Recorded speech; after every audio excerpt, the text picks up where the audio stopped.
अक्सर जब किसी शारीरिक घाव या चोट की बात होती है ना, तो दिमाग में एक बहुत ही स्पष्ट सी तस्वीर उभरती है। मतलब मान लीजिए अगर किसी दुर्घटना में हड्डी टूट गई है, हाँ। तो एक्सरे मशीन में वो टेढ़ी मेढ़ी सफेद दरार साफ दिखाई दे जाती है। हाँ, बिल्कुल। डॉक्टर बस उस तरफ इशारा करके कह देता है कि समस्या यहाँ है वही तो। और इसका ये तय इलाज है। सब कुछ बहुत बाइनरी होता है, यानी चोट है तो प्लास्टर है। स्थिति पूरी तरह से स्पष्ट होती है। और पता है, ये स्पष्टता मानव मस्तिष्क को एक तरह की तसल्ली देती है।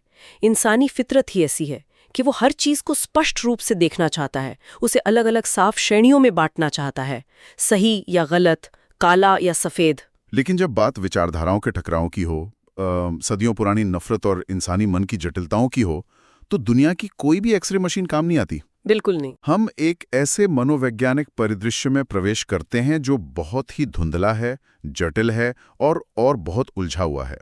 और आज की इस गहन चर्चा में हमारा मिशन इसी धुंधले मनोवैज्ञानिक परिदृश्य को समझना है, जो कि बहुत दिलचस्प होने वाला है। हाँ, तो इस चर्चा के लिए हमारे पास जो स्रोत हैं उनमें मुंशी प्रेमचंद की कालजयी कहानी क्षमा तो है ही, लेकिन साथ ही हमने 15वीं सदी के स्पेन, खासकर गरनाता या जिसे ग्रेनाडा कहते हैं, उसके ऐतिहासिक दस्तावेजों और प्रतिशोध के मनोविज्ञान पर कुछ आधुनिक रिसर्च पेपर्स को भी खंगाला है। सही कहा। हमारा मुख्य उद्देश्य यह समझना है कि जब दो विपरीत विचारधाराएं और चरम भावनाएं आपस में टकराती हैं, तो मानव स्वभाव की प्रतिक्रिया का असली तंत्र कैसे काम करता है, मतलब उसका हाव और वाय। और इस पूरी चर्चा की नींव उस ऐतिहासिक पटल पट्टी की है जिसे समझे बिना हम पात्रों के मनोविज्ञान को नहीं समझ सकते। यह कहानी स्पेन में मुसलमानों के शासनकाल पर आधारित है। हाँ, विशेषकर गरनाता और वहां के प्रसिद्ध अलहम्ब्रा महल के संदर्भ में, है ना? बीच सत्ता, जमीन और धर्म का एक अत्यंत गहरा संघर्ष चल रहा था। जो राजनीतिक और धार्मिक तनाव इन स्रोतों में दर्शाए गए हैं, वे उस समय के ऐतिहासिक परिदृश्य और प्रेमचंद की कहानी के पात्रों के दृष्टिकोण हैं। और यहाँ हमारा उद्देश्य इन स्रोतों के आधार पर निष्पक्ष रूप से उस साहित्य और उन मानवीय विचारों का विश्लेषण करना है। हम किसी का पक्ष नहीं ले रहे हैं। हाँ, हम बस वो बता रहे हैं जो टेक्स्ट में है। तो इसी ऐतिहासिक दबाव के बीच से हमारा मुख्य पात्र उभरता है, दाऊद। दाऊद एक ईसाई सौदागर है। वो कोई साधारण व्यक्ति नहीं है। वो साहसी है, विद्वान है और भीतर ही भीतर एक ज्वालामुखी पाले हुए। वो मुसलमानों के शासन को किसी भी कीमत पर स्वीकार नहीं करता और उन ईसाइयों को पनाह देता है जो विद्रोही हैं।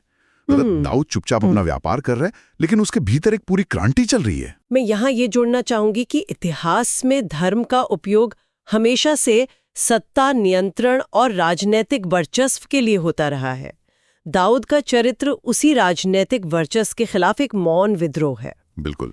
लेकिन जब यही व्यापक राजनीतिक टकराव एक व्यक्तिगत स्तर पर आता है, जब एक इंसान दूसरे इंसान के सामने खड़ा होता है, तो सत्ता के समीकरण पीछे छूट जाते हैं और आदिम इंसानी भावनाएं हावी हो जाती हैं। और ये टकराव सिर्फ कागजों या महलों तक सीमित नहीं रहता। ये गरनाता के एक खूबसूरत बाग में एक हिंसक रूप ले लेता है। हाँ, वो शाम का समय है। शाम का समय है। दाऊद वहां एकांत में बैठा है। वो अपने देश की आजादी के सपने देख रहा है। तभी जमाल नाम का एक युवा अरब वहां आता है। जमाल उस शासक वर्ग का प्रतिनिधित्व करता है जिसके पास उस समय सत्ता है। और वो आते ही उकसाने लगता है। हाँ, वह दाऊद को देखकर एक ऐसा व्यंग्य कसता है जो सीधे दाऊद के अस्तित्व पर चोट करता है। जमाल पूछता है कि क्या अभी तक तुम्हारा हृदय इस्लाम की ज्योति से प्रकाशित नहीं हुआ? ये एक बहुत ही उकसाने वाला सवाल था। और दाऊद इसके जवाब में जो कहता है वो वैचारिक टकराव का एक क्लासिक उदाहरण है। दाऊद जवाब देता है कि इस्लाम की ज्योति पर्वत श्रृंगों को प्रकाशित कर सकती है, अंधेरी घाटियों में उसका प्रवेश नहीं हो सकता। क्या बात है। इस एक पंक्ति में दाऊद ये तर्क दे रहा है कि इस्लाम केवल सत्ता, ताकत और ऊंचे पदों पर बैठे लोगों को आकर्षित कर रहा है, जबकि गरीब और बेसहारों के लिए वहां कोई जगह नहीं है।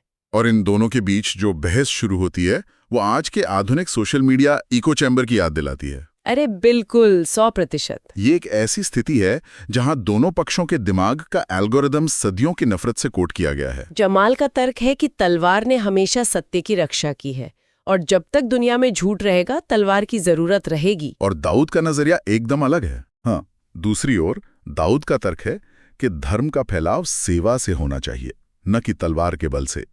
दोनों ही अपनी अपनी जगह इतने कट्टर हैं कि सामने वाले का कोई भी तर्क उन्हें प्रोसेस ही नहीं हो रहा है। मनोविज्ञान में इसे कॉग्निटिव डिसोनेंस कहते हैं।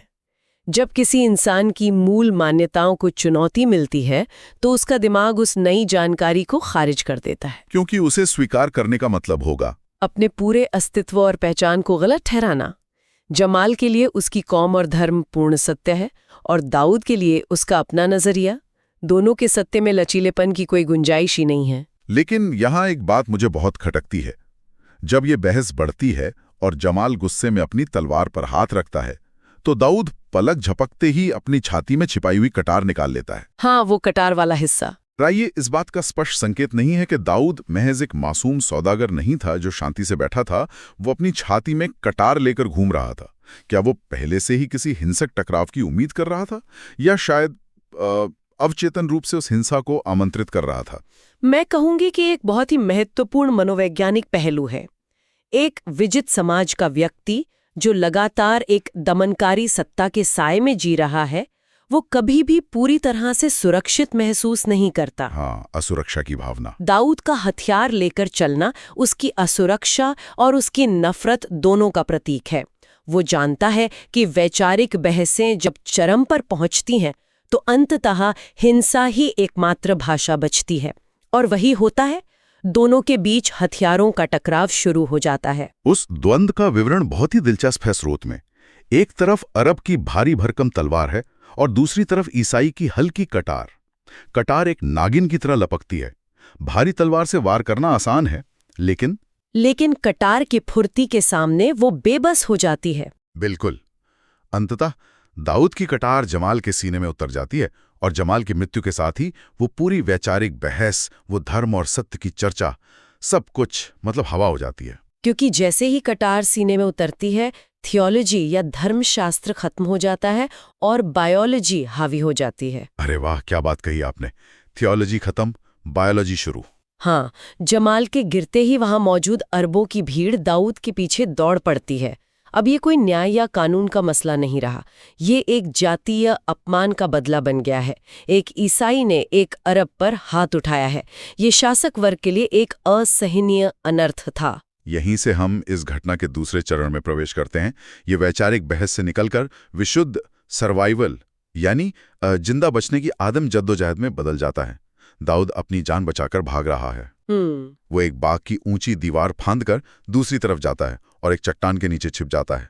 संयोग देखिए, जिस चट्टान के नीचे दाऊद छपा है, ठीक उसी चट्टान के ऊपर एक अरब हत्यारा आकर खड़ा हो जाता है। बाप रे, वो एक ऐसा क्षण है जहां जीवन और मृत्यु के बीच महज 1 इंच का फासला है। दाऊद अपनी सांस रोक लेता है। एक पल, एक निगाह और उसकी जिंदगी वहीं खत्म हो सकती थी। बिल्कुल। यह दृश्य यह समझने के लिए बेहतरीन है कि चरम खतरे की स्थिति में इंसान का शरीर और दिमाग कैसे काम करता है। और मुझे जो सबसे हैरान करने वाली बात लगी वो उस समय दाऊद की मानसिक स्थिति है। स्रोत बताते हैं कि भागते भागते मौत के इतने करीब होकर भी दाऊद को कातिलों को छकाने के दांव पेच में एक एक खिलाड़ियों जैसा आनंद आने लगता है। अजीब है ना? बहुत अजीब है। मुझे समझ नहीं आता कि जब मौत सर पे खड़ी हो तो कोई इंसान आनंद कैसे महसूस कर सकता है। क्या ये दाऊद का चरम अहंकार था कि वो शासकों को बेवकूफ बना रहा है? अहंकार इसका एक हिस्सा हो सकता है, लेकिन इसका मुख्य कारण हमारे शरीर का एक बहुत ही जटिल डिफेंस मैकेनिज्म है। जब इंसान किसी जानलेवा खतरे में होता है तो शरीर में एड्रेनलिन और कॉर्टिसोल जैसे हार्मोन का सैलाब आ जाता है। अच्छा। ये हार्मोन दिमाग के उस हिस्से को सुन कर देते हैं जो तार्किक सोच या डर को महसूस करता है, और पूरी ऊर्जा को फाइट और फ्लाइट यानी लड़ो या भागो की प्रतिक्रिया में लगा देते हैं। यानी उसका दिमाग उस भयानक डर को प्रोसेस करने से इनकार कर रहा था। बिल्कुल। जब स्थिति पूरी तरह से नियंत्रण से बाहर होती है तो दिमाग उस अपार भय के दबाव को कम करने के लिए उसे एक अजीबोगरीब रोमांच या खेल में बदल देता है। दाऊद ये मान चुका था कि उसकी मौत निश्चित है, इसलिए उसके अवचेतन मन ने उस पूरी भाग-दौड़ को एक रणनीतिक खेल का रूप दे दिया।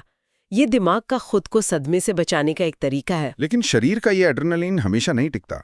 शारीरिक भागदौड़ खत्म होने के बाद जो शुरू होता है वो कहीं अधिक भयानक है। हाँ, एक गहरी भावनात्मक उथल-पुथल। दाऊद किसी तरह बचते बचाते अंधेरे में एक छोटी सी फूस की झोपड़ी तक पहुंचता है। वहां एक धुंधला सा दीपक जल रहा है और एक बूढ़ा अरब जमीन पर बैठकर कुरान पढ़ रहा है। दाऊद पस्त होकर गिर पड़ता है और शरण मांगता है। और वो बूढ़ा अरब, जिसका नाम शेख हसन है, बिना ये जाने कि ये अजनबी कौन है, कहाँ से आया है, और इसने क्या किया है उसे सुरक्षा का वचन दे देता है। बिना कुछ पूछे? हाँ, बिना कुछ पूछे वो कहता है कि हम मुसलमान हैं, जिसे एक बार अपनी शरण में ले लेते हैं उसकी जिंदगी भर रक्षा करते हैं। ये अरबों की वो प्राचीन परंपरा है जहां अतिथि और शरणार्थी की रक्षा करना उनके अपने जीवन से भी बढ़कर माना जाता था। और इसके बाद कहानी अपने सबसे खौफनाक चरम बिंदु पर पहुंचती है। दाऊद कबूल करता है कि उससे एक हत्या हो गई है। वो बताता है कि उसने एक नौजवान मुसलमान की जान ली है। जब शेख हसन उस मारे गए युवक का नाम पूछते हैं तो दाऊद कहता है जमाल। ये क्षण मनोविज्ञान और मानवीय पीड़ा के अध्ययन का सबसे गहरा बिंदु है। वो जमाल उसी बूढ़े शेख हसन का इकलौता बेटा था, उसके बुढ़ापे का एकमात्र सहारा, जिसे वो अभी कुछ ही देर पहले अपने हाथों से कब्र में लिटाकर लौटा था। अरे बाप रे! उस बूढ़े पिता के भीतर जो भीषण दर्द और क्रोध उठा होगा, उसकी कल्पना करना भी रोंगटे खड़े कर देता है। कहानी में वर्णन है कि उसकी आंखें लाल हो जाती हैं और गर्दन की नसें तन जाती हैं। इस बिंदु पर आकर मुझे लगता है कि दुनिया का कोई भी दर्शन, कोई भी सिद्धांत या धार्मिक उसूल काम नहीं आ सकता। मतलब अगर किसी इंसान के सामने उसके सबसे प्रिय व्यक्ति, उसके इकलौते बच्चे का हत्यारा निहत्था खड़ा हो, तो इंसान का सबसे आदिम स्वभाव केवल एक ही चीज मांगता है, और वो है बदला। सही कहा। ये एक ऐसी स्थिति है जहां इंसान द्वारा बनाए गए नैतिकता के सारे नियम टूट जाते हैं। ये एक अत्यंत ही जटिल धर्म संकट है। ये मानव मस्तिष्क के दो अलग अलग हिस्सों के बीच का युद्ध है।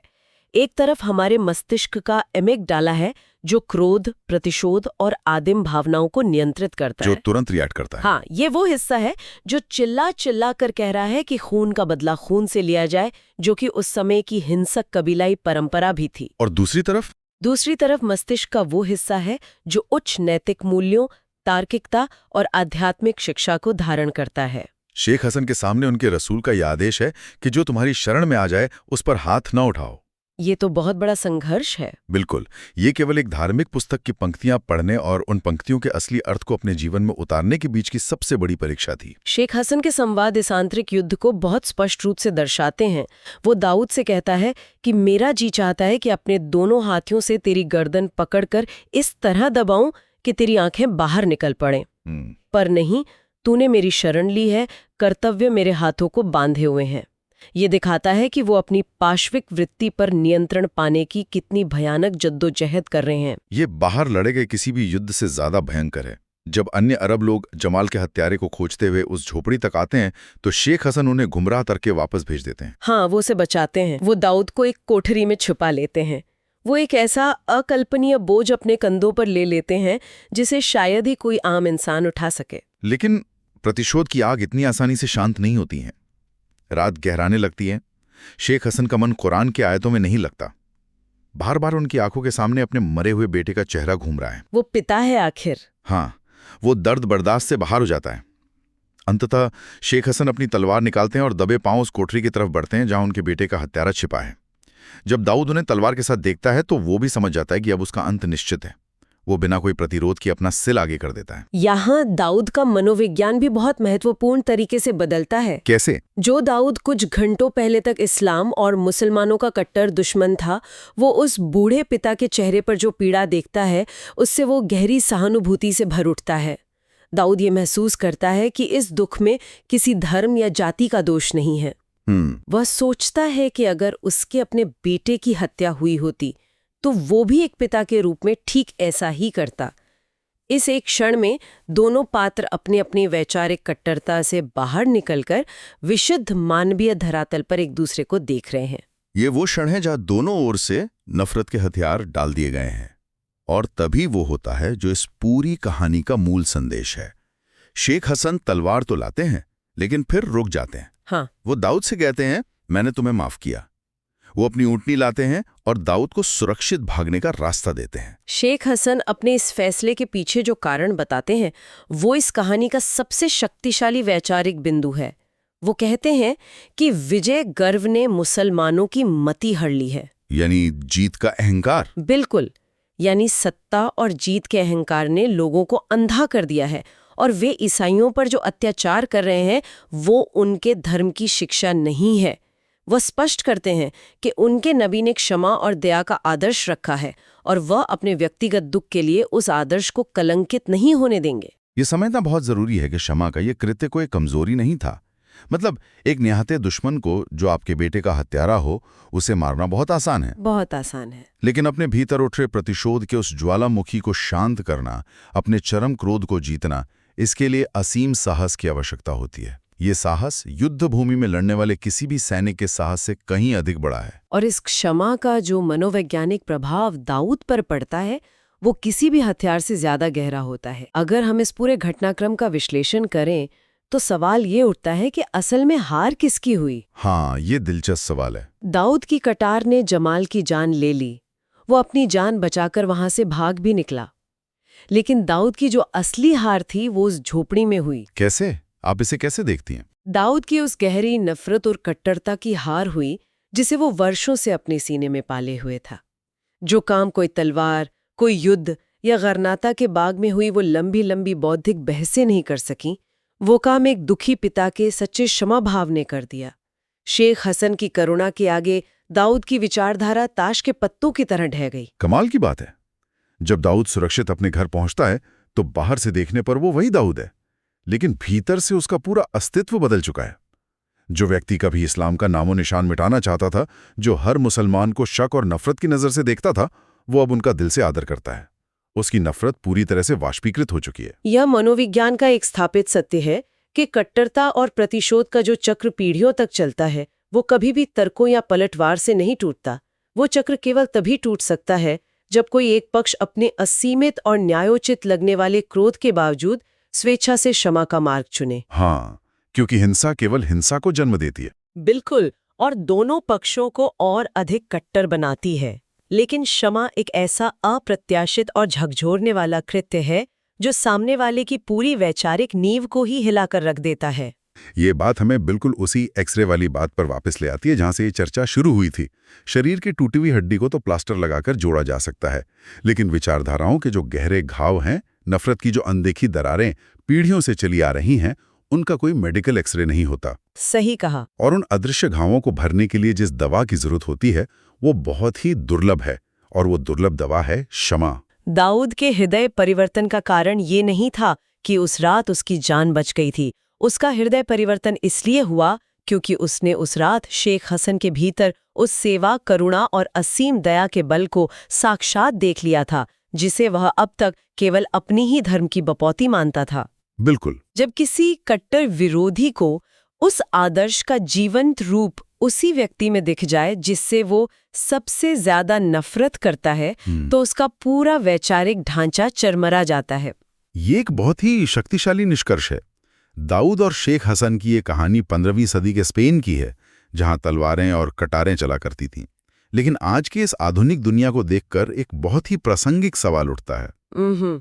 आज हमारे पास संवाद के इतने सारे आधुनिक साधन हैं, पूरी दुनिया आपस में डिजिटल रूप से जुड़ी हुई है, लेकिन क्या हमारी क्षमा करने की क्षमता बढ़ी है, या फिर हम अपनी उन वैचारिक कटारों को अब सोशल मीडिया, एल्गोरिदम और राजनीति की आड़ में और भी गहराई तक छिपाकर चलने लगे हैं? ये सोचने वाली बात है। ये छोड़ दिया जाता है। इस पर मंथन करना हर उस इंसान के लिए जरूरी है जो एक बेहतर समाज की कल्पना करता है।